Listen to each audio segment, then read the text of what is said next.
HDP û partî û rêxistinên ku piştgirî danê li meydana Şêx Seyda Diyarbekirê bi daxuyaniyekî êrişên li ser HDP'yê şermezar kirin û daxuyandin ku êrişkar wêrekiya xwe ji gotarên rayedarên hikûmet û dewletê distînin û divê êdî HDP wek armanc neyê nîşandan.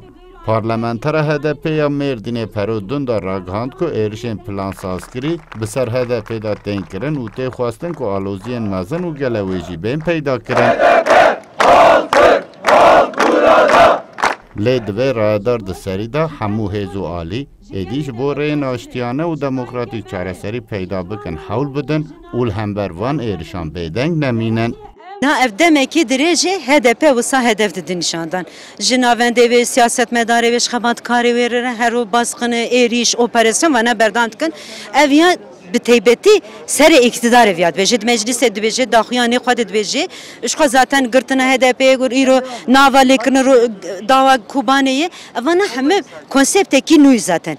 Konseptekî got bi giştî Kurda tunekirin yani. İro operasyona gol başûr jî tê meşandin vê girêdayê, îro parçekirina Kurda jî vê girêdayê, revandina gelê Kurd, ciwana jî û bi dostê Kurdan jî ki heme vê girêdayê ev ya planekî wisa şerê taybet got nû dest pê dik yani.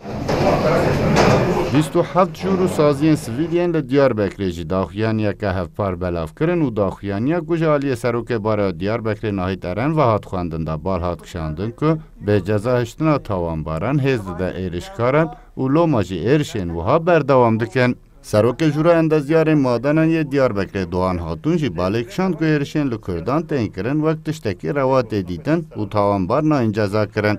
Lê divê desthilatdarî van gefên li ser civak û gelê Kurd êdî bide rawestandin. û bi rastî van demê dawên jî eşkere biyekî ku siyaseta Tirkiye bi rastî hemû bune wek çete, mafya, tetikçî wêne wê evê ku wê hevala qetil kirin derket di Sûriyê di nav şerê ISO'yê da bêye, Daişê da bêye, kîjan bêye ez nizanim.